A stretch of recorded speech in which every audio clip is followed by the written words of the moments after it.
Allahu Allahu Allahu Allah Allahu Allahu Allahu Allah Allahu Allahu Allahu Allah. Bismillahirrahmanirrahim.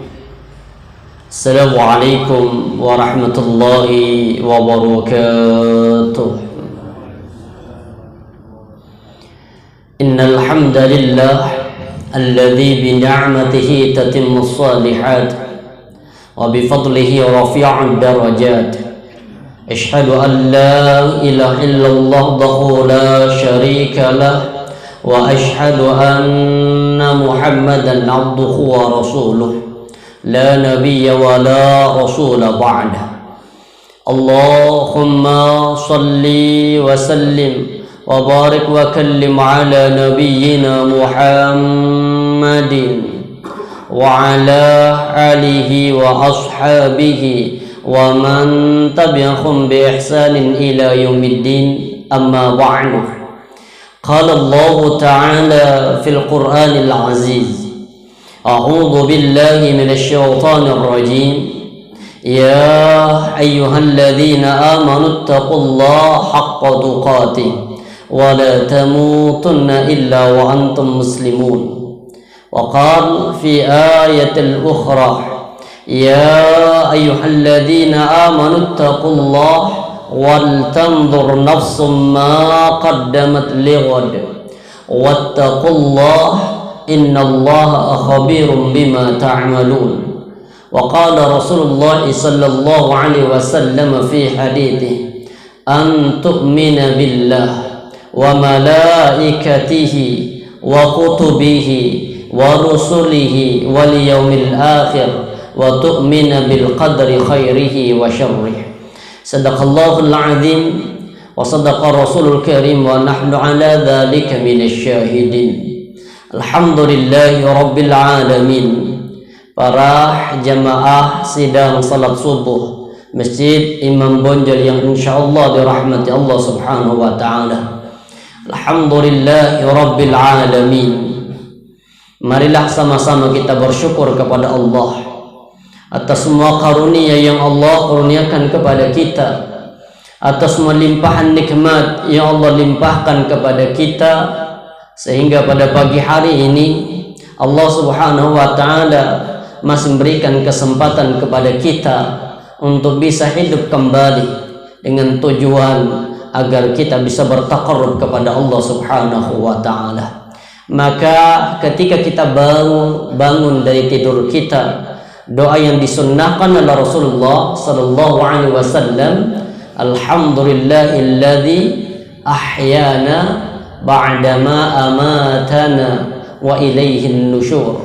Alhamdulillah, segala puja dan puji syukur hanya milik Allah. Ahyana, yang telah menghidupkan kembali, yang telah menghidupkan kami kembali, ba'dama amatana, setelah kami mati. Apa kaitannya tidur dengan mati? Allah katakan di surah Az-Zumar ayat yang ke-42, Allah berfirman, Allahu yatawaffal anfusa hina mautiha. Dialah Allah yang menggenggam ruh-ruh orang-orang yang mati. Wallati lam tamut fi manamiha. Dialah Allah pula yang menggenggam ruh-ruh orang-orang yang sebelum mati, fi manamiha, dalam kondisi tidurnya. Maka di ayat ini digambarkan bahwa orang yang tidur, orang yang mati di hadapan Allah sama. Makanya kalau kita lagi malas mau berwudu ketika mau tidur, yakini bahwa kita ini mau mati. Bangun jam 12, kebelet pipis, mau wudu malas, berat, yakini kalau kita ini di hadapan Allah mati. Hanya perbedaannya, kata Allah, fayumsikul lati qada 'alaihil maut. Allah menahan, Allah menggenggam, ruh orang-orang yang mati. Wa yursilul ukhra ila ajalin musamma, dan Allah mengembalikan ruh-ruhnya orang yang tidur ketika waktunya bangun ila ajalin musamma, sampai waktu yang telah ditentukan. Maka alhamdulillah Allah kembalikan kesempatan kita untuk hidup kembali, kita gunakan bertakarrub kepada Allah Subhanahu wa taala sampai nanti kita kembali insyaallah menjadi orang-orang yang husnul khatimah. Tapi para jamaah yang dirahmati Allah, sampai terakhir pembahasan kita kemarin beriman kepada hari akhir, sekarang sampai kepada beriman kepada qada dan qadar. Ketika Rasulullah sallallahu alaihi wasallam sedang duduk bersama dengan Umar bin Khattab, tiba-tiba apa? Faja'a rajulun, datang seorang laki-laki, thawabu thiyabih, paling putih bajunya, paling hitam rambutnya, tersisir rapi, tidak, seolah-olah tidak ada bekas dari perjalanan jauh. Tiba-tiba muncul. Kalau orang safar otomatis apa? Bajunya lusuh, rambutnya lusuh, kemudian wajahnya terlihat baru bekas perjalanan. Makanya di antara bentuk, kata Rasulullah, Pak, as-safaru qit'atun minal azab. Safar itu adalah bagian potongan dari azab. Jadi yang senang safar itu tersiksa. Travel ya apa? Sembuh lah travel. Jadi artinya gini, orang yang senang perjalanan itu, karena di jalan tuh gak nyaman, Pak. Jenengan jalan-jalan umroh gitu, yang enak ketika apa? Ketika sudah sampai di tengah perjalanan nyaman apa enggak? Di pesawat 9 sampai 10 jam panas bokong itu.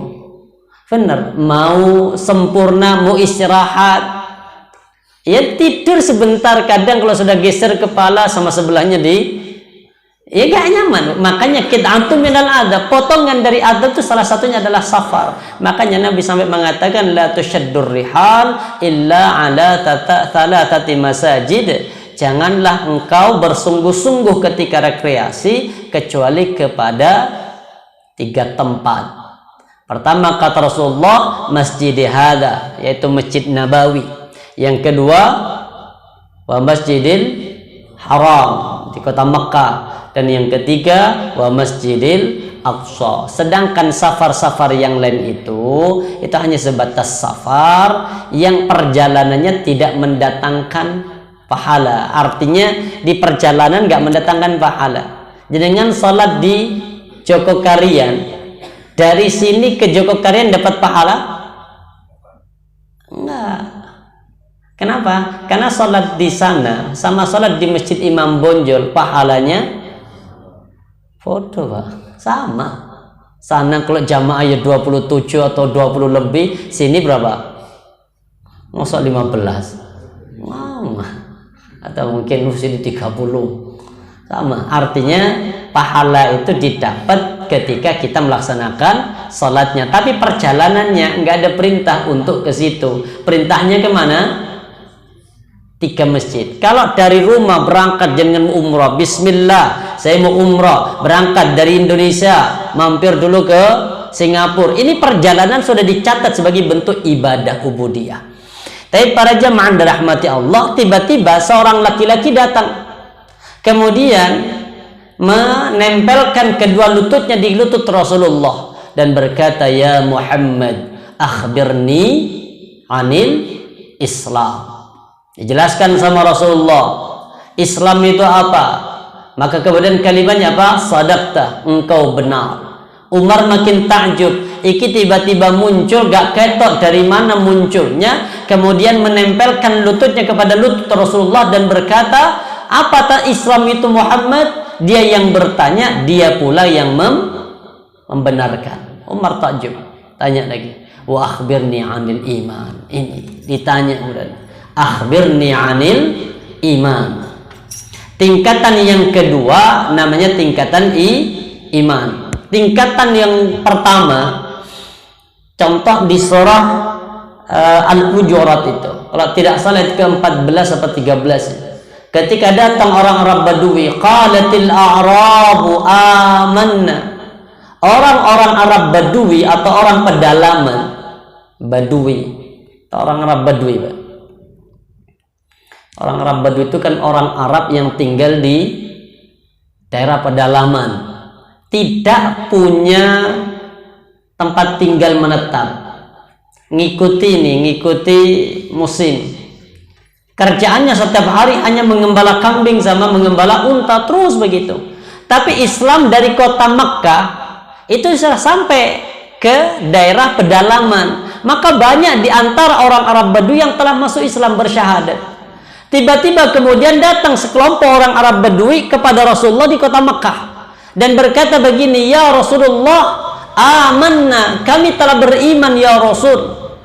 Kemudian sama Allah ditegur, disampaikan, qul, sampaikanlah wahai Nabi Muhammad kepada orang-orang Arab Badui tadi, lam tu'minu, belum levelnya belum beriman, walakin qulu aslamna, tapi cukup hanya dikatakan sebagai muslim, belum beriman.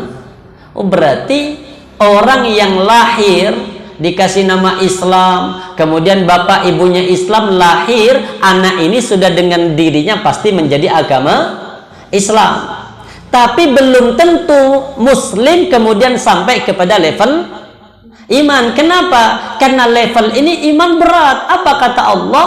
Walakin qulu aslamna walamma yadkhulul imanu fi qulubikum. Cukup Islam saja. Kenapa? Karena hanya sebatas mengenal Islam tapi belum tembus sampai ke dalam hati, namanya iman. Makanya kalau ulama itu mendefinisikan iman itu ada 3. Pertama, kalau kata ulama, ma wal iman? At-tasdiqu bil qalbi. Pertama, konsepnya keyakinan dulu dari hati. Kalau hati sudah yakin, baru yang kedua apa? Setelah hati, wa iqrar bil lisan. Maka apa yang ada dalam hati keyakinan itu maka diikrarkan, dilafadzkan dengan lisan, muncul namanya syahadah. Yang berat ini yang ketiga. Apa yang ketiga? Wal amalu bil arkan, dan iman itu ditunjukkan dengan apa? Diaplikasikan dengan amal perbuatan. Makanya rata-rata ada kalimat amanu ditambahkan dengan kalimat wa amilus solihat.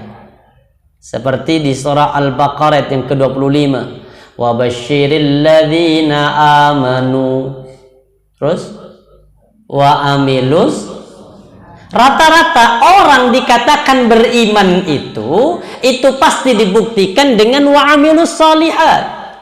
Bahkan di surah Al-Asr, wal asri innal insana lafi khus illa alladzina amanu wa amilus solihat.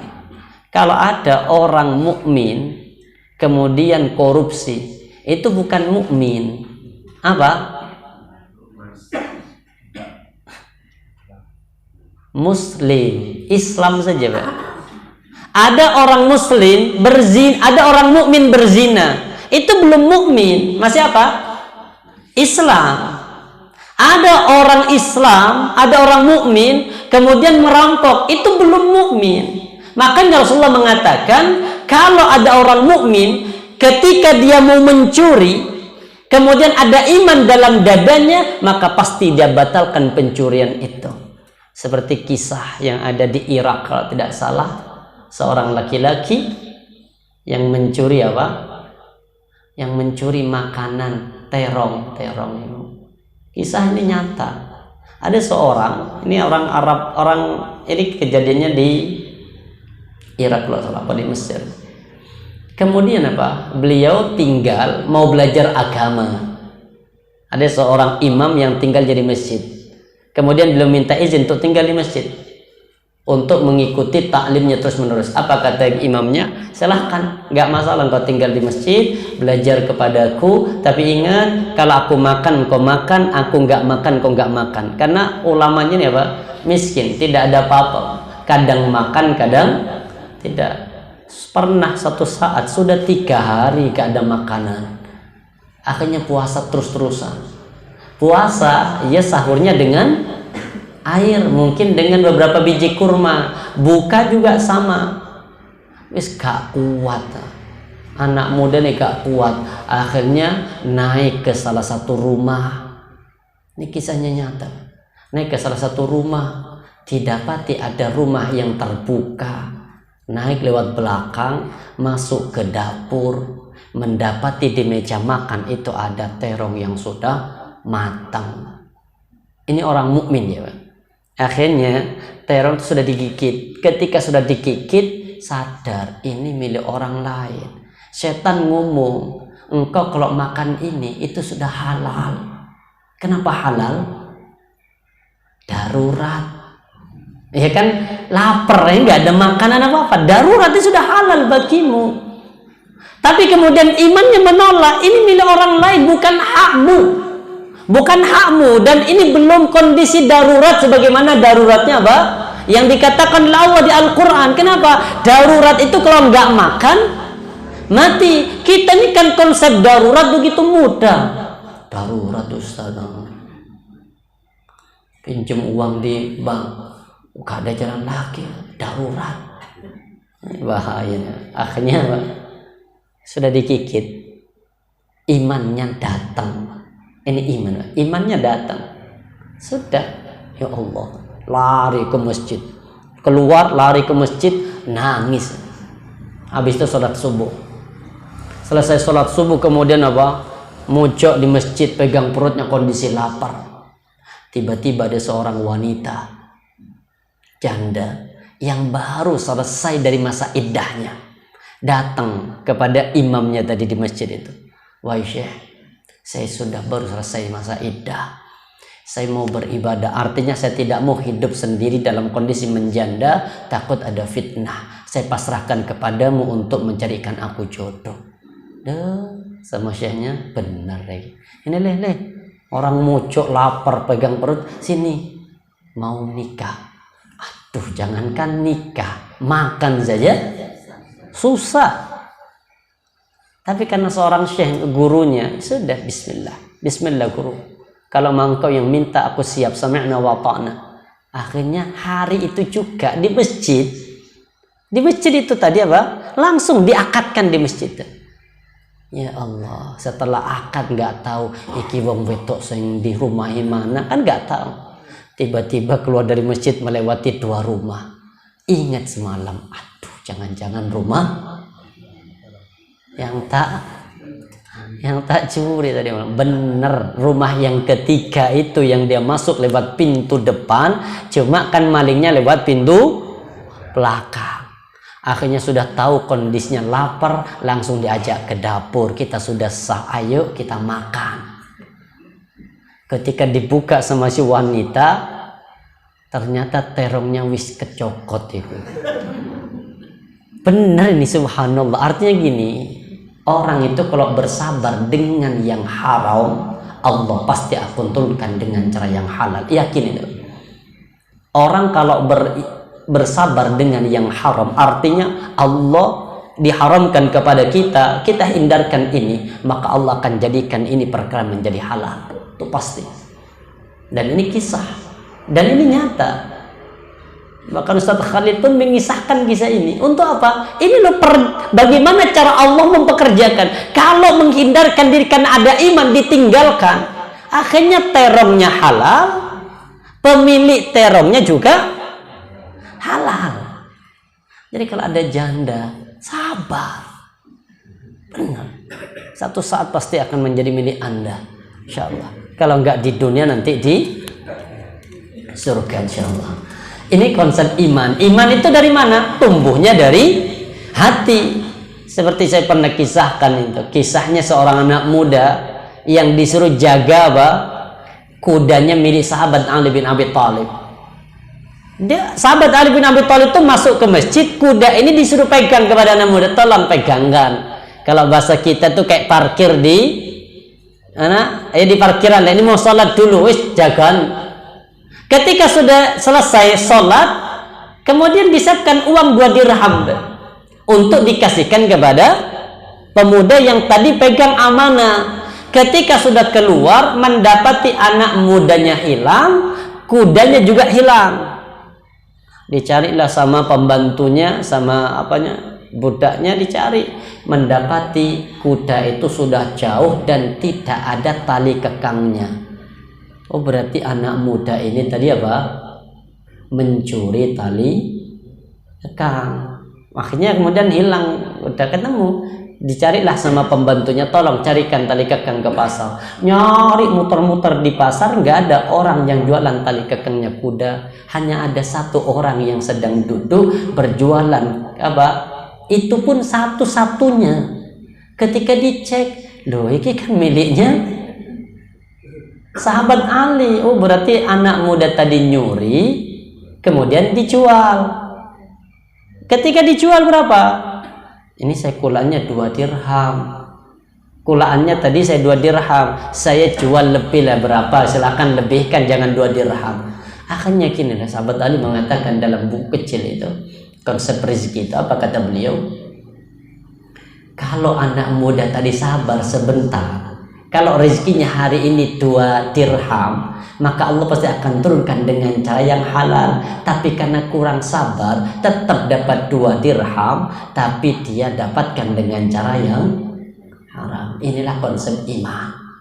Makanya iman itu berat. Sudah kita bahas semuanya. Apa kata Rasulullah? Antu'mina billah, beriman kepada Allah. Maka pelajaran pertama namanya ma'rifatullah. Dan pertanyaan pertama, man rabbuka, sudah kita bahas. Maka untuk mengenal Allah lewat 3 cara. Pertama lewat tauhid rububiyah, yang kedua tauhid uluhiyah, yang ketiga tauhid asma wa sifat. Sudah kita bahas detail.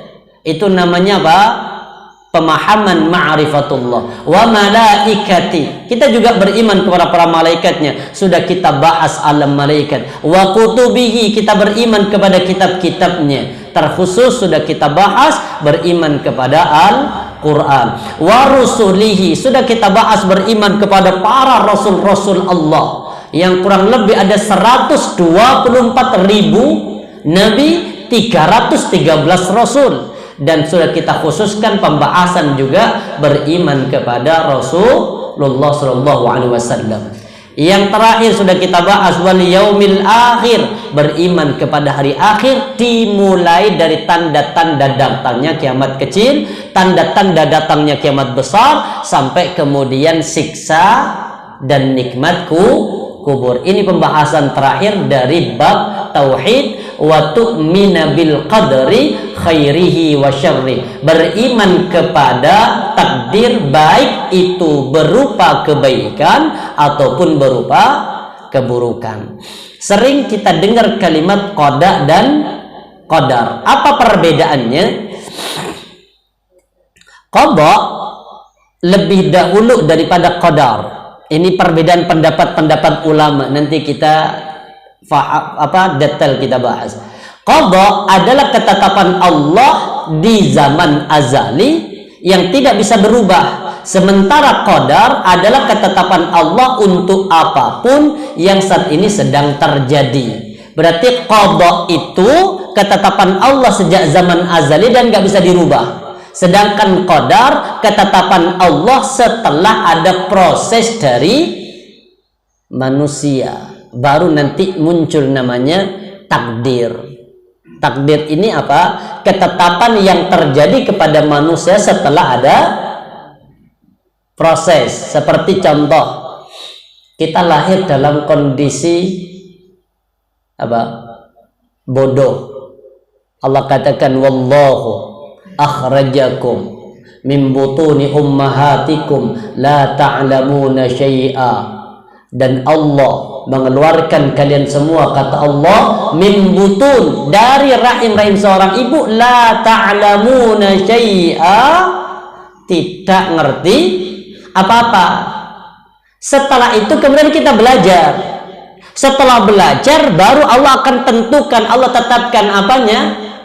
Takdirnya. Akhirnya ada yang pintar, ada yang pintar matematika, ada yang pintar bahasa, ada yang pintar apa lagi?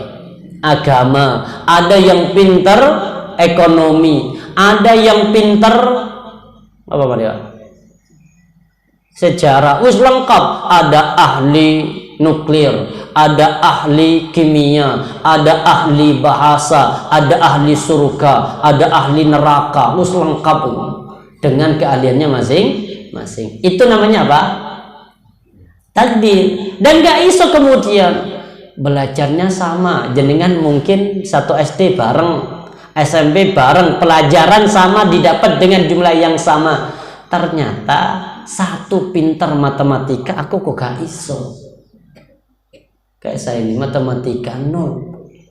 Belajar di pondok dulu ya Allah. Ini di pondok ya. Di pondok itu kan pelajaran umum dulu di nomor 2 kan. Kalau pondok murni, kalau sekarang sudah ada pondok modern biasanya setara, artinya sama. Umum dipelajari, agama dipelajari. Kalau zaman dulu kita mondok, cenderungin mondok ya belajar agama aja. Umum itu nanti nginduk pas ujian saja ke dikasih soal itu.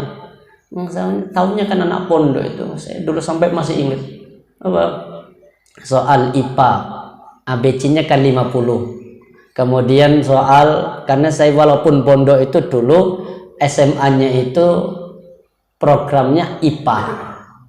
Wah, hebat. Pondok programnya IPA. Pernah soalnya 40, matematika pasti 40. Kalau yang lain pasti 50 kan. IPA 50, bahasa 50, hanya IPA 40. Tapi saya kerjakan 50. Hebat kan? Soalnya 40, tapi isiannya kan tetap 50. Saya isi 50. Kok bisa? Biar dapat bonus. Saya nggak baca soalnya, nggak paham. Ya, artinya nggak bisa, harus dipaksakan. Begitu kan nggak bisa. Kenapa? Ya sikis takdir sudah. Sama kayak kita Pak, mungkin presiden calon presiden. Pak Yusuf Kala pernah ditanya, Bapak 2 kali jadi wakil. Pertama wakil dengan Bapak SBY, yang kedua wakil dengan Bapak Jokowi. Tetap posisinya wakil, padahal dulu pernah mencalonkan jadi presiden, gak jadi. Apa kata beliau? Ini takdir, mentok sampai di sini takdirku. Selesai, itu namanya takdir. Jadi kalimatnya apa? Qada itu adalah ketetapan Allah sejak zaman azali. Al-Hafidz Ibnu Hajar Al-Asqalani beliau mengatakan, qala al-ulama al-qada wa al-hukmu al-kulli al-ijmali fil azal. Para ulama itu mengatakan apa? Qada adalah ketetapan global secara keseluruhan sejak zaman azali. Seperti Bapak lahir di Malang, minta dulu, terus warna kulit kita banyak sawo mateng ya apa gitu ya. mateng apa kok di imbu ya. Jadi matengnya bukan mateng pohonnya, jadi nggak manis-manis amat loh. Ini artinya gini, ini namanya qadar. Ini kita qada, ini nggak bisa dirubah. Kita nggak pernah minta kita nanti mau lahir di mana, warna kulit seperti apa, wajah seperti apa. Ini takdir, dan kita ini qada, nggak bisa dirubah. Dan ini ketetapan Allah sejak zaman azali. Ini namanya qada. Sedangkan wal qadar jazaiyatu dzalikal hukm wa tafasilihi. Apa kata beliau? Sedangkan qadar adalah bagian-bagian rincian dari ketetapan yang global itu. Ada yang mengatakan begini juga. Ada namanya Lauhil Mahfuz. Lauhil Mahfuz itu ketentuan takdir Allah secara mujmal, secara menyeluruh ada di situ. Kemudian ketika datang malam Lailatul Qadar, apa malam Lailatul Qadar itu?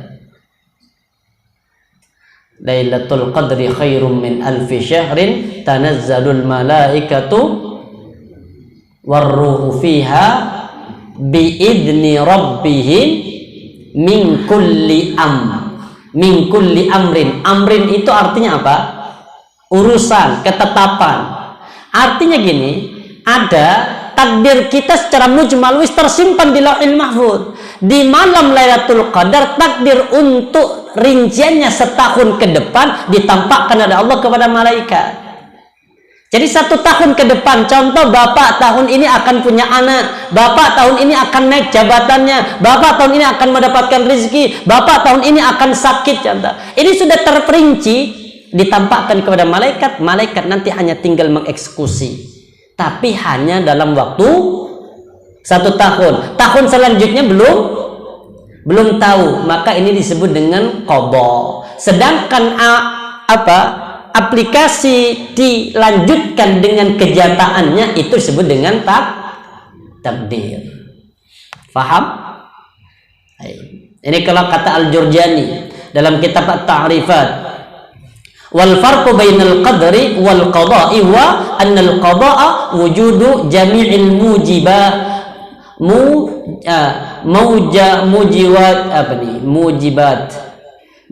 Kata beliau, al-farqu, perbedaannya antara qada dan qadar, huwa annal qada itu wujud, adanya ketetapan terhadap seluruh makhluk fil lauhil mahfuz, di dalam lauhil mahfuz. Wal qadar wujuduha mutafarriqah fil a'yani baina husuli syara'itiha. Sedangkan qadar, ketetapan Allah, adanya makhluk tertentu setelah terpenuhi syarat. Berarti kalau qadar itu setelah syarat-syaratnya terpenuhi. Seperti tadi, belajar sudah, kemudian ke sekolah juga yang sama, masa belajarnya sama, ternyata endingnya ya berbeda, mutafarriqah, beda-beda. Ada yang pintar, ada yang jadi guru, ada yang jadi, di antara teman bapak ini jadi apa? Ada yang jadi dokter, ada yang jadi polisi, ada yang jadi tentara, ada yang jadi polisi tidur, lengkap semua sudah. Itu namanya takdir. Setelah paham kan? Qadha sama qadar. Jadi qadar itu Allah tetapkan setelah ada usaha, baru nanti diwujudkan. Seperti nanam padi, sama lahannya sama, airnya sama, kemudian bareng-bareng nanamnya, hasilnya sama, Pak. Hasilnya nggak sama, Pak. Ada yang ternyata banyak dimakan burung, ada yang bersih murni. Bahkan di dalam kitab sifat-sifat Nabi dalam Al-Quran itu, dalam hadis, ini saya bahas nanti di Sabu Jajar itu, pas nyampe judulnya siramilah kebun milik fulan, itu judulnya. Ketika ada seorang laki-laki lagi berjalan-jalan, khilaf di kalangan ulama di hadis itu, ada yang mengatakan jalan-jalan di padang pasir, ada yang mengatakan jalan-jalan di tanah lapang itu. Ketika lagi berjalan, tiba-tiba terdengar suara dari langit. Apa suara terdengar dari langit? Apa kata ini? Siramilah kebun milik si fulan. Ini suara kenceng di langit, Pak. Akhirnya awan-awan itu kemudian membentuk menjadi satu, lari. Artinya dihembuskan oleh angin mengarah kepada kebun milik si fulan itu. Diikuti. Sampai kemudian nyata yang lain sekitarnya nggak hujan, satu-satunya yang hujan kebunnya hanya milik fulan itu. Disusuri itu, diikuti arah kemana awan itu mengarah itu, diikuti sama laki-laki ini. Ternyata ketemu dengan sosok pemiliknya. Ditanya, siapa namamu? Kenapa kamu tanya namaku? Dijawab, kok tumben tanya namaku? Aku mendengar tadi dari langit ada suara dan itu adalah menyebut namamu. Diingatkan, namamu disebut. Akhirnya dicari sejarahnya. Kok bisa? Kok bisa? Jawabannya apa? Setiap hasil panen saya bagi 3. 1/3 untuk keluarga. Artinya hasilnya itu 1/3 untuk dirinya, keluarganya. 1/3 untuk biaya penanaman selanjutnya. 1/3 lagi untuk orang miskin. Gara-gara 3 hal ini istiqomah, akhirnya takdirnya berbeda. Takdir. Jadi takdir itu ada ketentuan Allah setelah ada syarat-syarat terpenuhi. Ada yang mengatakan kebalikannya, wal qada min Allah taala akhassu min al qadri. Qada kata Ar-Raghib Al-Asfahani dalam kitab Al-Mufradat beliau mengatakan apa? Al qada min Allah taala. Qada adalah ketentuan Allah taala akhassu min al qadar, yang lebih khusus daripada qadar. Benar. Jadi qada itu lebih khusus li'annahu al-faslu bainat taqdir, karena qada itu adalah ketetapan Allah di antara takdir ketetapan. Fal qadru huwa at-taqdir, sedangkan ketetapan itu qada, qadar itu adalah takdir, wal qada huwa al-faslu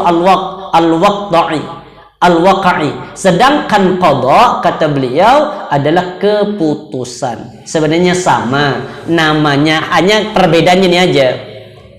Kalau tadi qada lebih apa? Lebih luas, sedangkan qadar lebih terperinci. Ini kebalikannya, sama sebenarnya. Untuk bisa memahami takdir ini, untuk bisa memahami qada dan qadar, ada 4 hal yang harus kita pahami. Pertama, 4 prinsip keimanan kepada takdir. Pertama, yakin dulu namanya ada al-ilmu, ilmu. Seperti begini. Mungkin sama-sama usaha yang sama. Contoh jualan bakso, berangkat dari rombong yang sama, namanya mungkin kulaannya sama.